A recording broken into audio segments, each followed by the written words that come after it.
The great hall of the Galactic Council buzzed with hundreds of different voices speaking in dozens of alien languages. Ambassador Lisa Morgan sat in the back row, far from the important seats where the real decisions were made. She had been Earth's representative for 3 years now, and in all that time, nobody had asked for her opinion on anything that mattered. The Zephyrians controlled the front section with their tall blue bodies and glowing white eyes. They owned most of the galaxy's technology and made sure everyone knew it. Their leader today was Director Zaelthara, who spoke in a voice that sounded like music, but carried the weight of absolute authority. Behind them sat the Cavalry Empire. Delegates, massive creatures covered in thick gray skin and sharp teeth. They ran the galaxy's military operations and conquered new worlds whenever they felt like it. The Etherians floated in their special chambers, their transparent bodies pulsing with psychic energy that made Lisa's head hurt just looking at them. Then there was humanity, represented by one woman sitting in the cheap seats with the other, developing civilizations that nobody cared about. Lisa had studied law and diplomacy for 15 years before this job, but here she felt like a child trying to sit at the adults' table. The meeting today was about trade routes through the outer rim territories. Earth wanted to establish mining operations in the asteroid fields near Kepler Station, but the request had been sitting in committee for 2 years. Lisa watched as the big three powers divided up resources between themselves while smaller species got nothing. When her turn finally came to speak, Director Zaelthara didn't even look up from his datapad. The human representative may present her request, he said in that musical voice that somehow managed to sound bored. Lisa stood and cleared her throat. Honored delegates, humanity formally requests permission to establish mining operations in Sector 7 of the Kepler system. We believe these resources could benefit not just Earth, but provide raw materials for galactic trade networks. A few Kavori delegates made what Lisa had learned were laughing sounds, deep rumbles that shook the floor. Supreme Commander Thaktar, their military leader, spoke without standing. The humans wish to play with rocks in space. How amusing. Perhaps we should give them permission to dig holes on their own world first. More laughter echoed through the hall. Lisa felt her face turn red but kept her voice steady. With respect, Commander. Humanity has successfully established colonies on 12 worlds and maintained peaceful relations with all neighboring species. We believe we're ready for expanded operations. Peaceful because you lack the ability to be otherwise. Director Zaelthara finally looked up. Your species possesses no significant technology, no military strength, and no psychic abilities. You're barely past the primitive stage of development. This request is denied until such time as humanity demonstrates actual capability. The gavel came down and the session moved on to more important matters. Lisa gathered her papers and walked out, trying not to let her frustration show. 3 years of this? 3 years of being treated like humanity was still discovering fire while other species carved up the galaxy between themselves. Far away from the political games of the Galactic Council, Captain Jake Harrison was having problems of his own. His ship, the New Horizon, drifted through space near the Orion Nebula with half its systems offline. They were supposed to be conducting a simple survey mission, mapping asteroid fields for potential mining sites. Instead, they had stumbled onto something that shouldn't exist. Captain, you need to see this, Dr. Amanda Rodriguez called from the science station. Her voice carried that excited tone she got when she discovered something new and potentially dangerous. Jake floated over in the zero gravity of the damaged ship. Through the main viewer, he could see a structure that hurt to look at directly. It was massive, easily the size of a small moon, but it seemed to exist in more dimensions than his eyes could process. Parts of it flickered in and out of reality, while other sections remained solid as stone. What are we looking at, Doctor? Jake asked. Something old, really old. The energy readings are off every scale we have, but they're stable. Whatever this thing is, it's been here for a very long time, just waiting. Chief Engineer Tony Martinez pushed himself up from where he had been working on the damaged navigation console. Waiting for what? I don't know, Amanda admitted. But our sensors detected the structure the moment we entered this system, almost like it was calling to us. And when we approached, our ship started having problems. Not damage exactly, more like our systems are trying to interface with something they don't understand. Jake studied the readings on Amanda's screen. He had been commanding survey ships for 8 years, ever since humanity first reached the stars. But he had never seen anything like this.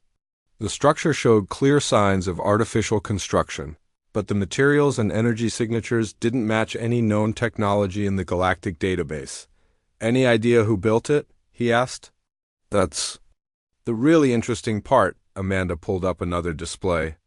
The quantum resonance patterns match theoretical models for precursor technology. The ones who supposedly vanished millions of years ago. Everyone on the bridge went quiet. The precursors were legend, the mysterious race that had supposedly reached the peak of galactic civilization and then disappeared without a trace. Most scientists thought they were just stories, explanations for random ancient artifacts that nobody could identify. So what do we do about it? Asked Navigator Sam Johnson from her station. Jake considered their options. They could report the discovery to Earth and let the bureaucrats decide what to do. They could mark it as a navigation hazard and leave it alone. Or they could investigate and probably get themselves killed in the process. We take a closer look, he decided.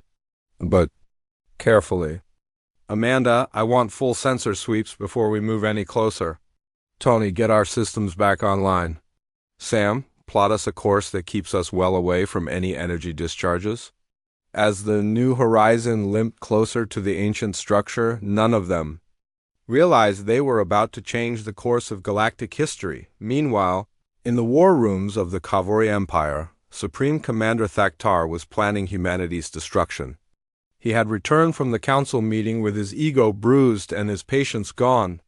The humans had been ignored for too long, allowed to spread to a dozen worlds without proper supervision. It was time to remind them of their place in the galactic order. The human colonies are poorly defended, his intelligence officer reported. Their technology is primitive, and their military consists mainly of converted civilian ships. A single war fleet could conquer all of their territories within a month. Thaktar studied the tactical displays showing human space. 12 small colonies scattered across several star systems, connected by slow cargo ships and defended by maybe 50 military vessels total. It would barely qualify as a training exercise for his forces. Begin with their mining colony at New Denver, he ordered. 50,000 civilians, minimal defenses. A quick victory will demonstrate Kavori strength and human weakness. The rest of their colonies will surrender rather than face the same fate. His officers began planning the attack immediately. None of them bothered to wonder why a species as primitive as humanity had been able to establish successful colonies in 12 different star systems. None of them questioned how humans had managed to maintain those colonies without significant military protection. They simply saw easy targets and assumed the conquest would be simple. The galaxy was about to learn that assumptions about humanity were usually wrong. Back on the New Horizon, Dr. Amanda Rodriguez made a discovery that would change everything. As they approached the precursor structure, her sensors detected something impossible. The ancient technology wasn't dead or dormant. It was waiting, and it was responding to the presence of humans. "Captain," she called out, her voice filled with wonder and fear in equal measure. "I think this thing has been waiting for us specifically. The energy patterns are shifting to match our neural frequencies. It's like it recognizes us." Jake Harrison stared at the massive structure that seemed to pulse with new life as they approached. Whatever the precursors had built here, it was meant for humanity. The question was whether that was a good thing or the beginning of their end. Neither he nor anyone else in the galaxy could have imagined that. Humanity's fury was about to be unleashed in ways that would shock every living being among the stars. The attack on New Denver came without warning on a Tuesday morning when most of the colonists were starting their work shifts. The mining colony sat peacefully in orbit around a gas giant, its rotating habitat rings gleaming in the light of the local star. 50,000 people lived there, working the asteroid mines and running the processing plants that turned raw materials into useful metals for human space. Farm. Supervisor Jenny Wilson was reviewing the hydroponic crop reports when the first explosions shook the station. Emergency alarms began screaming as Kavori warships dropped out of hyperspace and opened fire on the civilian habitat. Jenny ran to the nearest viewport and watched in horror as massive gray ships with spiked hulls began systematically destroying everything they could see. The colony's defense consisted of 6 patrol boats and a handful of mining lasers that had never been designed for combat. Against 3 full Kavori war fleets, they lasted exactly 11 minutes. Captain Bob Hayes of the patrol boat Defender managed to get off one distress signal before his ship was vaporized by a particle beam that could have destroyed a small moon. Supreme Commander Thaktar watched the slaughter from his flagship bridge with satisfaction. The humans were dying exactly as he had predicted, quickly and without putting up meaningful resistance. His tactical officer reported that civilian evacuation pods were launching from the station, filled with terrified families trying to escape. "Destroy them all," Thaktar ordered. "Leave no survivors to spread word of human weakness." The Kavori ships began hunting down the escape pods one by one, turning each into expanding clouds of debris and frozen bodies. Jenny Wilson died clutching her 3-year-old daughter as their pod was caught by a missile that turned them both into particles scattered across space. Farm worker Dave Martinez lasted long enough to see his wife and son killed before his own pod exploded. Within 6 hours, New Denver was gone. 50,000 human lives had been erased from existence, leaving only wreckage and radiation where a thriving community had once existed. Thaktar sent his victory report to the Kavori High Command and prepared to move on to the next human target. The news reached Earth 18 hours later through automated communication relays that had survived the attack. President Helen Carter received the report in her office at 3 a.m. local time. She read it twice before the full horror sank in. 50,000 people. Men, women, children. All dead because the Kavori thought humanity was too. Week 2 mattered. Helen had been a senator before becoming president, known for her calm approach to problems and her skill at finding peaceful solutions. But as she stared at the casualty reports from New Denver, something changed inside her. Something cold and hard and furious settled in her chest like a block of ice that burned with its own fire. She called an emergency session of the Human Defense Council for 6 hours later. When Admiral Chris Bennett arrived at the meeting, he found a president who looked like she had aged 10 years overnight. Her voice was steady but carried an edge he had never heard before. "Admiral, I want every ship we have prepared for war. Every single vessel that can mount a weapon or carry troops. We're going to make the Kavori pay for what they did." Chris had served in the Earth Space Navy for 25 years and had never seen combat beyond training exercises. The human fleet consisted of maybe 200 ships, most of them converted civilian vessels with basic weapon systems. Against the might of the Kavori Empire, they wouldn't last long enough to make a difference. "Madam President," he said carefully, "our fleet is not equipped for a major military campaign. The Kavori have thousands of warships and weapons technology far beyond ours. If we attack them directly, we'll only be sending more people to die." Helen looked at him with eyes that seemed to see right through him. "Admiral, 50,000 of our people are dead. They were killed while trying to live peaceful lives, contributing to their community, raising their families. The Kavori murdered them because they thought we were too weak to respond. I want you to show them exactly how wrong they are." Something in her voice made Chris stand up straighter. He had sworn an oath to defend humanity when he joined the Navy 30 years ago, and he meant to keep that oath even if it killed him. "Yes, Madam President. Where do you want us to strike first?" "Find their fleet. Find Supreme Commander Thaktar. And make sure he understands that when you kill humans, humans kill you back."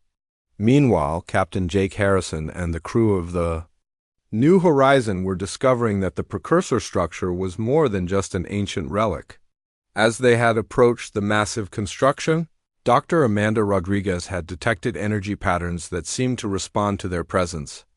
Now, docked inside what appeared to be a loading bay the size of a city, they were learning that the precursors had left them more than just old technology. The interior of the structure defied everything they knew about physics. Corridors stretched for miles in directions that shouldn't exist, while rooms appeared and disappeared based on what the explorers needed to find. Amanda led a team of scientists through chambers filled with devices that hummed with power despite being millions of years old. "Captain, you need to see this," she called over the comm system. Her voice carried that excited tone again, but this time it was mixed with something that sounded like fear. Jake made his way through the twisting passages to where Amanda stood in front of a wall covered in symbols that seemed to move when he wasn't looking directly at them. As he approached, the symbols began to glow and reshape themselves into something he could read.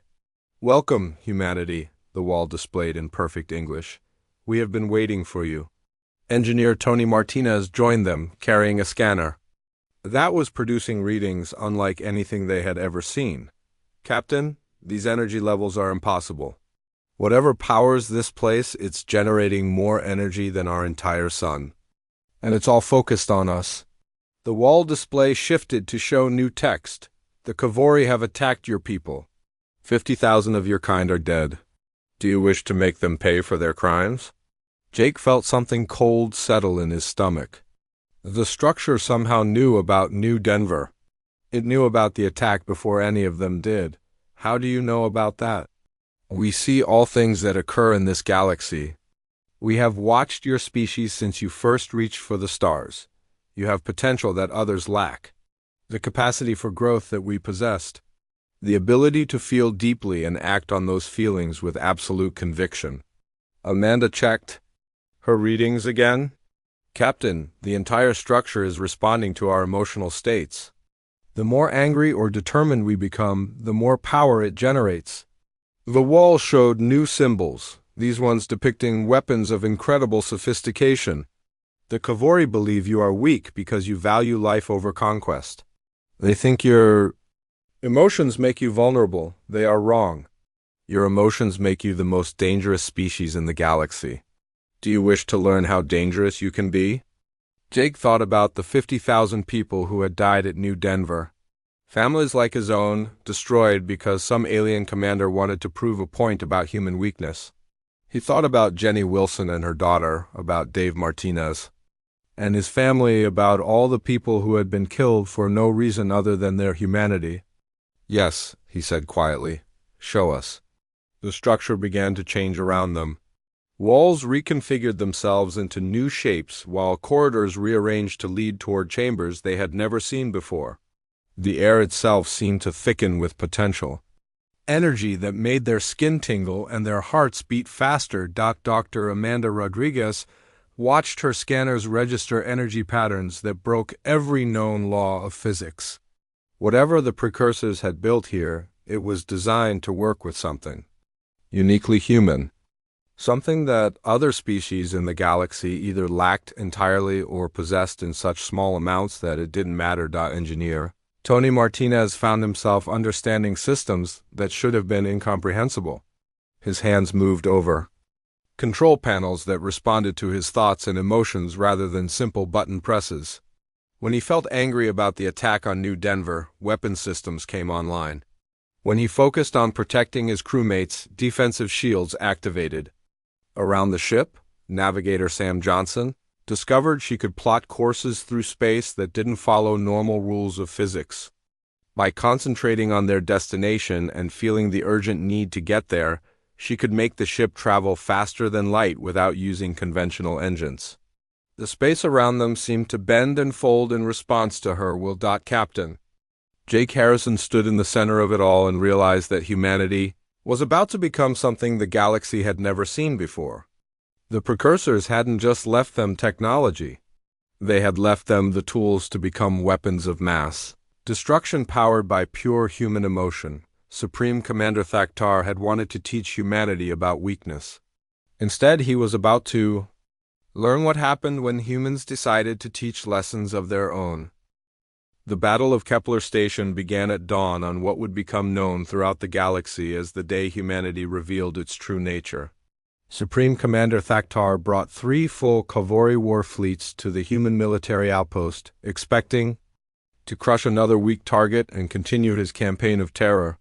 His ships dropped out of hyperspace in perfect formation, massive gray vessels bristling with weapons that could destroy planets. What he found waiting for him was the new horizon. Alone in space between his fleets and Kepler Station, one small human ship against 900 Kavori warships. Thaktar almost laughed at the absurdity of it. Single human vessel, he broadcast on all frequencies. You will surrender immediately or be destroyed. You have 30 seconds to comply. Captain. Jake Harrison sat in his command chair and felt something burning in his chest that he had never experienced before. The precursor technology had changed him and his crew in ways they were still discovering. When he thought about the families killed at New Denver, the ship's weapon systems responded to his anger by generating power levels that should have been impossible. Supreme Commander, Jake replied calmly, you killed 50,000 innocent people because you thought we were weak. Today you learn what happens when humans get angry. The new horizon began to change. Hull plates shifted and reconfigured as precursor technology merged with human engineering. Weapons appeared along the ship's surface that had never existed in any blueprint. The vessel itself seemed to grow larger as it drew energy from dimensions that most species couldn't even perceive. Lieutenant Commander Tony Martinez felt his consciousness merge with the ship's weapon systems. His anger at the Kavori massacre became focused destruction that could tear holes in space itself.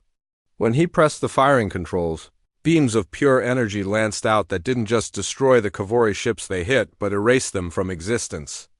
Entirely. Engineer Katie Sullivan discovered that her determination to protect her crewmates could make the ship's hull repair itself faster than enemy weapons could damage it. Kavori missiles that should have blown the new horizon apart instead seemed to make it stronger. Her will to survive became a shield that nothing could penetrate. Navigator Sam Johnson found that her desperate need to outmaneuver the enemy fleet allowed her to move the ship through space in ways that broke every law of physics. The new horizon appeared in multiple locations simultaneously, attacking from impossible angles while avoiding return fire that should have been unavoidable. The first Kavori fleet lasted 20 minutes. Supreme Commander Thaktar watched in growing horror as his most powerful warships were destroyed by a single human vessel that seemed to become more dangerous with each passing moment. His tactical officers reported energy readings that broke their instruments, while his weapons specialists found that their most devastating attacks had no effect on the human ship. All fleets, concentrate fire on the human vessel, Thaktar ordered. Destroy it now before it can escape. The remaining 600 Kavori ships opened fire simultaneously, unleashing enough destructive power to sterilize a continent. The space around the new horizon filled with particle beams, plasma torpedoes, and graviton missiles. For a moment, the human ship disappeared entirely in the brilliant explosion of overlapping weapon strikes. Then the light faded, and the new horizon was still there. Not only undamaged, but somehow larger and more dangerous than before. The concentrated attack had only made it stronger. Dr. Amanda Rodriguez, monitoring the ship's systems from her science station, realized what was happening.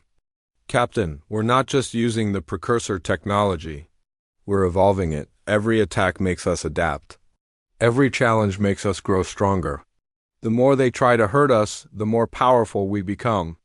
Jake felt the truth of her words in his bones. The ship was responding to their collective human spirit, their refusal to give up in the face of overwhelming odds. The Kavori had expected humans to break under pressure. Instead, pressure was turning them into something unstoppable. The second Kavori fleet began to retreat as the new horizon carved through their formation like a sword through paper. Ships that had conquered dozens of worlds found themselves helpless against weapons that seemed to rewrite the laws of physics with each shot. The human vessel moved through space like a living thing, dancing between enemy attacks while striking back with precision that defied belief. Supreme Commander Thaktar realized he was witnessing something that should not exist. The humans weren't just fighting back. They were winning against odds that made victory impossible. His remaining fleet commanders were reporting that their crews were becoming frightened, something that had never happened in Kavori military history. "Sir, we should retreat," his tactical officer suggested. "This is not a battle we can win." Thaktar snarled and struck the officer across the face with one massive clawed hand. "Kavori do not retreat, all remaining ships ramming speed. If we cannot destroy them with weapons, we will crush them with our hulls." The Third Fleet charged directly at the New Horizon in a final desperate assault. 300 massive warships accelerating to maximum velocity, their commanders prepared to die in order to destroy the single human vessel that had humiliated the entire Kavori Empire. The New Horizon waited until they were almost close enough to touch, then did something that sent shockwaves across the galaxy. The ship divided into dozens of copies of itself, each one as real and dangerous as the original. The Kavori fleet found themselves ramming empty space while human ships appeared all around them, firing weapons that seemed to be powered by pure rage. When the battle ended 6 hours later, the space around Kepler Station was filled with drifting wreckage from 900 Kavori warships. The New Horizon floated alone among the debris, its hull gleaming with energy that pulsed like a heartbeat of Supreme Commander Thaktar's mighty fleet. Exactly one ship remained functional, limping away at best possible speed with its commander screaming orders for retreat. The news of the battle spread across the galaxy faster than light itself. On the Zephyrian homeworld, Director Zaelthara called an emergency meeting of the Science Directorate to analyze what had happened. Their most advanced computers couldn't explain how a single human ship had destroyed an entire Kavori armada, using technology that shouldn't exist. "Run the calculations again," he ordered his chief scientist. "There must be an error in the data." "Director, we have verified the results 17 times, came the reply. The human vessel generated energy output equivalent to a small star. It moved through space using methods that violate causality. It repaired damage faster than our best nanobots could work. According to our models, none of this should be possible." Director Zaelthara studied the tactical recordings from the battle and felt something he had never experienced before in his 300 years of life: fear. The humans had gone from being an ignorable primitive species to the most dangerous force in the galaxy in the span of a single battle. On the Etherean capital world, Master Vilandra floated in her meditation chamber and tried to probe the quantum echoes of the battle through psychic senses that could perceive events across vast distances. What she found there made her recoil in shock. The human minds she touched weren't just intelligent or determined. They were blazing with emotional fire so intense it hurt to observe directly. "The humans fight with their souls," she reported to the Etherean Council. "They turn their feelings into weapons. Their anger becomes destruction. Their love becomes protection. Their determination becomes reality itself. We have never encountered anything like this." Back on Earth, President Helen Carter received Admiral Chris Bennett's report on the battle with satisfaction that burned cold and hard in her chest. The Kavori had wanted to teach humanity about weakness. Instead, they had learned what happened when humans decided to teach lessons about strength. "Admiral, I want every available ship equipped with whatever technology Captain Harrison discovered. If one human vessel can destroy a Kavori fleet, imagine what our entire navy could accomplish." "Yes, Madam President. But I should warn you that the other galactic powers are taking notice. Our intelligence networks report emergency meetings on Zephyrian and Etherean worlds. They're starting to see us as a threat." Helen smiled, and it was not a pleasant expression. "Good, let them worry about what we might do next. It's time the galaxy learned that humans don't just get mad, we get even." Across human space, other ships and crews were discovering that the changes weren't limited to the New Horizon. On the cargo hauler Dakota Wind, Captain Susan Wright found that her desperate need to evacuate civilians from Kavori-occupied worlds allowed her ship to become invisible to enemy sensors. On the agricultural world of Prairie Prime, Farmer Matt Thompson led colonists in turning farming equipment into weapons that could level mountains when powered. By righteous anger, the galaxy was beginning to realize that humanity hadn't just won a battle. They had revealed themselves to be something entirely new, something that could rewrite the rules of warfare and physics through the sheer force of human emotion. The other species had spent millennia trying to suppress their feelings, in favor of cold logic and calculated strategy. Humans had just proven that feelings could be the most powerful force in the universe. The emergency meeting of the Galactic Council took place in a secure chamber deep beneath the surface of the neutral world of Sanctum Prime, for the first time in galactic history. The three major powers were working together against what they all recognized as an existential threat to their dominance. Director Zelthara of the Zephyrians sat across from Emperor Goktos of the Kavori Empire, while Master Valandra of the Etherians floated in her containment field between them. The human threat must be eliminated before it spreads further. Emperor Goktos growled, his massive form radiating barely controlled fury. The destruction of Supreme Commander Thaktar's fleet had humiliated the Kavori military in ways that would take generations to forget.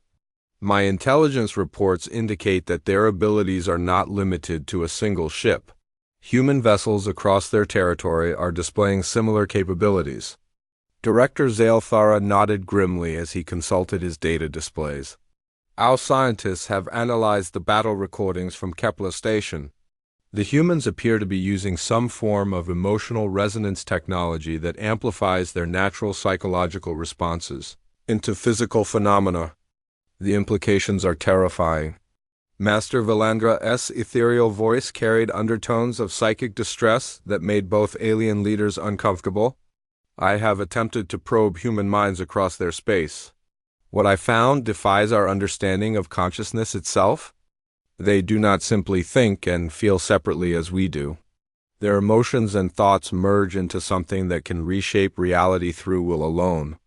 The three leaders had spent centuries as rivals, competing for control of galactic resources and territory. Now they found themselves united by fear of a species they had dismissed as primitive just months earlier. The humans had gone from being ignored to being the most dangerous force in known space. How many ships can we gather for a strike on their homeworld? Emperor Goktos asked. The Kavori Empire can provide 4,000 warships, came the reply. Our remaining fleets are eager to avenge the humiliation at Kepler Station. Director Zaelthara checked his military assessments. Zephyrian forces can contribute 3,000 vessels equipped with our most advanced technology. Our quantum disruption weapons should be able to interfere with whatever power source they are using. Master Valandra pulsed with psychic energy as she considered their options. The Ethereum battle fleets number 2,000 ships, but our mind control capabilities may be more effective than conventional weapons. If we can disrupt their emotional states, we might be able to neutralize their abilities. The math was simple. 9,000 of the galaxy's most advanced warships against humanity's modest fleet of converted civilian vessels and a handful of military craft. It should have been enough to end the human threat permanently. We strike at Sol System directly, Emperor Goktos declared. Destroy their homeworld and the rest of their colonies will surrender. The human plague ends with Earth. While the galaxy's major powers planned humanity's destruction, Captain Jake Harrison was discovering that the changes in his crew were far from over. The New Horizon had returned to Earth for resupply and repairs, but the ship no longer needed conventional maintenance. The precursor technology had merged so completely with human systems that the vessel was becoming something entirely new. Dr. Amanda Rodriguez spent her time studying readings that broke every scientific instrument they possessed. Captain, we're not just using alien technology anymore, we're evolving it. The ship is responding to our collective unconscious, becoming what we need it to be rather than what it was designed to be. Engineer Tony Martinez had discovered he could interface directly with any system on the ship through touch alone. When he placed his hands on the engine controls, he could feel the flow of energy through conduits that existed in dimensions beyond normal space. It's like the ship is alive now, Captain.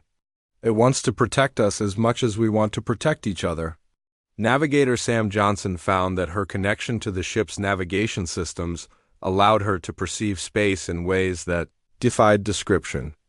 She could sense the location of every human vessel in the galaxy, connected to them through bonds that transcended physical distance.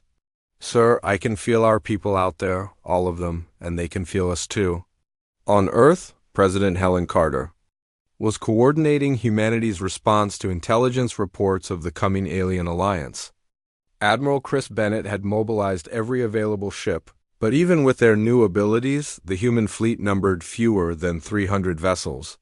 Against 9,000 enemy ships, they would need more than just superior technology. "Madame President," Admiral Bennett reported, "our deep space sensors are detecting massive fleet movements from all three major powers. They're converging on Sol System with enough firepower to crack planets." Helen stood at the window of her office, looking out at the city where she had been born and raised. 8 billion people lived on Earth, going about their daily lives without knowing that the galaxy's greatest military powers were coming to destroy them all. She felt something stirring in her chest, a connection to every human being on the planet that grew stronger with each passing moment. "Admiral, I want you to send a message to every human ship, every colony, every settlement in our space. Tell them that Earth is under threat. Tell them we need them to come home." "Ma'am, even if every ship responds, we'll still be outnumbered 30-1. The tactical situation is hopeless." Helen turned from the window with eyes that seemed to glow with inner fire. "Admiral, you're thinking like the enemy. You're assuming this is just about ships and weapons and numbers, but that's not what makes humans dangerous. What makes us dangerous is that we refuse to let our people die alone." Across human space, the message went out on every communication frequency. Cargo haulers dropped their loads and turned toward Earth. Survey ships abandoned their missions and began the long journey home. Colony transports loaded with families headed for Sol System as fast as their engines could carry them. Even civilian craft that had never mounted weapons began retrofitting themselves for war. Captain Susan Wright of the Dakota Wind received the message while evacuating refugees from a Kavori-occupied world. Her ship was already pushing beyond its design limits, but when she heard that Earth was threatened, she found that her desperate need to protect humanity's homeworld allowed her vessel to travel faster than light should permit. Space seemed to fold around her ship as she flew toward Sol System, carrying 3,000 refugees who insisted on staying to help defend their species. Farmer Matt Thompson on Prairie Prime gathered his neighbors and began converting agricultural equipment into weapons powered by their collective determination to protect their families. Mining lasers became planet killers when focused through human will. Terraforming equipment became shields that could protect entire worlds when powered by the love of home. Dr. Amanda Rodriguez made a breakthrough discovery that changed everything. While studying the global communication networks that connected all human settlements, she realized that humanity was developing a form of collective consciousness. Every human in the galaxy was becoming connected to every other human through bonds of shared emotion and experience. "Captain," she reported to Jake Harrison, "we're not just individuals with special abilities anymore. We're becoming something like a single organism spread across multiple star systems. When one of us is threatened, we all feel it. When one of us fights, we all contribute to the battle." Jake felt the truth of her words as reports came in from across human space. Ships that should have taken months to reach Earth were arriving in days.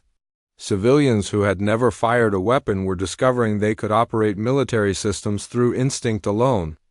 The entire human species was mobilizing not just physically, but spiritually. The alien alliance fleet dropped out of hyperspace at the edge of Sol System expecting to find Earth's small defense force waiting for them.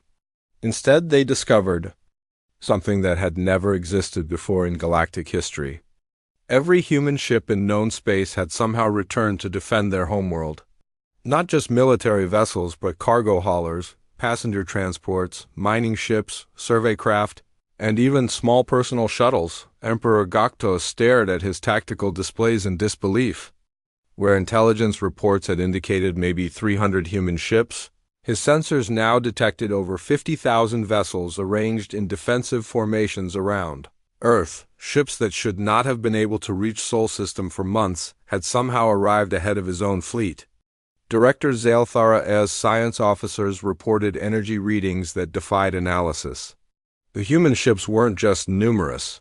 They were generating power levels that suggested each vessel was capable of feats similar to what the New Horizon had accomplished at Kepler Station. Master Vilandra attempted to probe the collective human consciousness and recoiled in shock.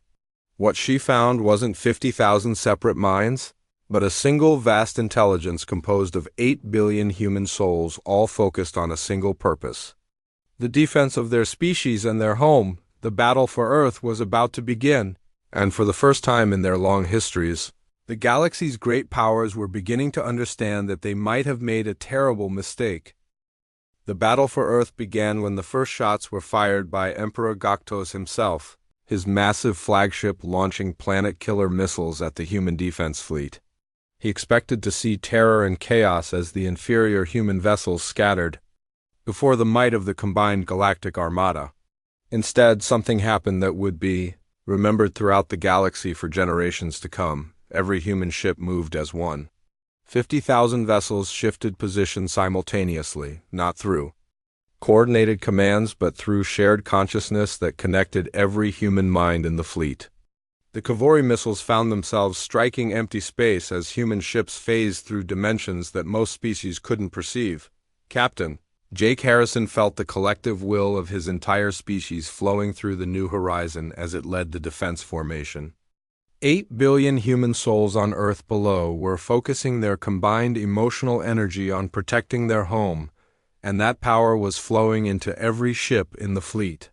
His vessel had become something beyond technology, a manifestation of pure human determination given physical form. Dr. Amanda Rodriguez monitored readings that showed impossible energy levels building throughout the human fleet. Captain, we're drawing power from Earth itself. Not just the planet, but from every person on it. Their love for home, their refusal to surrender, their willingness to die for each other, it's all becoming fuel for our weapons and shields. The Alien Alliance had prepared for conventional space warfare with advanced weapons and superior numbers. They had not prepared for an enemy that could turn emotion into reality. When Director Zaelthara's quantum disruption weapons fired at the human fleet, they found their energy beams being absorbed and redirected by ships that seemed to exist in multiple dimensions. Simultaneously, Engineer Tony Martinez discovered he could feel every human ship in the fleet as if they were extensions of his own body. When Kavori particle beams struck the cargo hauler Dakota Wind, Tony felt Captain Susan Wright's pain as if it were his own. His response was to channel that shared agony into weapons fire that erased 3 Kavori destroyers from existence. Master Vilandra attempted to use Etherian mind control techniques on the human fleet, trying to disrupt their emotional connections and turn them against each other. Instead, she found her psychic attacks absorbed into the collective human consciousness and reflected back amplified beyond measure. Her own telepathic abilities were overwhelmed by the sheer intensity of human feeling. Leaving her temporarily unable to function, Navigator Sam Johnson felt the presence of every human being in the solar system, from the crews fighting in space to the families hiding in shelters on Earth's surface. Their combined will to survive and protect each other flowed through her consciousness like a river of liquid fire. When she plotted courses for the human fleet, ships didn't just move through space but seemed to exist wherever they needed to be. The battle raged for hours as the Alien Alliance threw everything they had at the human defenders. Weapons that could destroy moons had no effect on ships powered by the collective love of an entire species. Shields that had never failed against conventional attacks were overwhelmed by human weapons that struck with the force of pure emotional conviction. President Helen Carter stood in the Situation Room deep beneath the Earth's surface, watching tactical displays that showed the impossible battle taking place above her world. She could feel the connection to every human in the fleet, their determination flowing through her like electricity through her veins. When she spoke, her voice was carried to every human consciousness in the solar system. We are not just fighting for Earth, she said, her words reaching minds across vast distances. We are fighting for the right to exist as ourselves, to feel deeply, to love completely, to refuse to surrender what makes us human.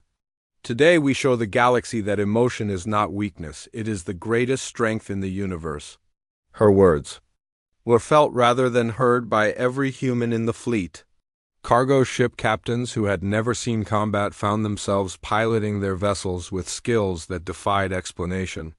Mining engineers transformed industrial equipment into weapons that could crack space itself. Civilian passengers became gunners whose accuracy was guided by their desperate need to protect their loved ones. The alien alliance began to break apart as their carefully planned assault dissolved into chaos. Emperor Goktos watched his most powerful warships being destroyed by converted civilian craft, their hulls splitting open under the assault of weapons that seemed to be powered by pure human will. His tactical officers reported that human vessels were appearing inside their defensive formations, having somehow traveled through solid matter to attack from impossible positions. Director Zaelthara's science vessels recorded energy readings that broke every known law of physics. Human ships were drawing power from sources that shouldn't exist, manipulating matter and energy through methods that his most advanced theories couldn't explain. When he ordered his quantum weapons to fire at maximum power, the beams were absorbed by human shields and converted into healing energy that repaired damaged vessels. Master Valandra made one final attempt to break the human collective consciousness by focusing all remaining Etherean psychic power on Earth itself. She tried to fill human minds with despair and fear, to make them doubt their ability to win against such overwhelming odds. Instead, she encountered something that drove her to the edge of madness. The combined consciousness of 8 billion humans was not just determined to survive. It was filled with love so intense it burned like a star. Love for family, for home, for each other, for the simple right to exist as thinking, feeling beings. That love became a weapon more powerful than any technology the galaxy had ever created. The remaining alien ships began to retreat as their crews were overwhelmed by human emotions that their minds couldn't process. Kovori warriors who had never known fear found themselves paralyzed by the intensity of human determination. Zephyrian scientists discovered that their cold logic offered no defense against feelings that could rewrite reality. Etherean telepaths lost their psychic abilities entirely when exposed to human consciousness that burned too bright to observe directly. Captain Jake Harrison watched the alien fleet flee in disorder, their formation broken and their will to fight completely destroyed. The New Horizon had grown during the battle, fed by the collective human spirit until it became something that existed as much in the realm of pure thought as in physical space. Around him, 50,000 human ships hung in space like stars, each one blazing with energy drawn from the love and determination of their entire species. The victory was complete, but Jake realized it was also something more. Humanity had not just won a battle or even a war. They had proven that consciousness itself could be weaponized, that feelings could become forces of nature, that love could be stronger than any military technology ever created. Dr. Amanda Rodriguez made the final discovery that would change the galaxy forever. The emotional resonance fields generated by human consciousness were spreading beyond their fleet, beyond their solar system, beyond their species entirely. Other races exposed to human emotional energy were beginning to develop similar abilities. As if humanity had unlocked something that had been dormant in all conscious life, the galaxy would never be the same. The old order based on military might and technological superiority was ending. In its place would rise something new, something based on the power of feeling, thinking beings to shape reality through the sheer force of their combined will. As the human fleet reformed around Earth and began the long process of rebuilding what the war had destroyed, signals were already being received from across the galaxy. Species that had remained neutral were requesting aid from humanity. Others were reporting their own awakening to emotional resonance abilities. The transformation was spreading like ripples in a pond, touching every corner of known space. Ambassador Lisa Morgan, no longer sitting in the back row of any council chamber, began preparing for a new kind of diplomacy. The galaxy's survivors would need to learn how to coexist with species that could turn their deepest feelings into reality itself. Humanity's fury had indeed shocked the entire galaxy. But more than that, it had awakened something in all conscious life that would reshape the universe forever.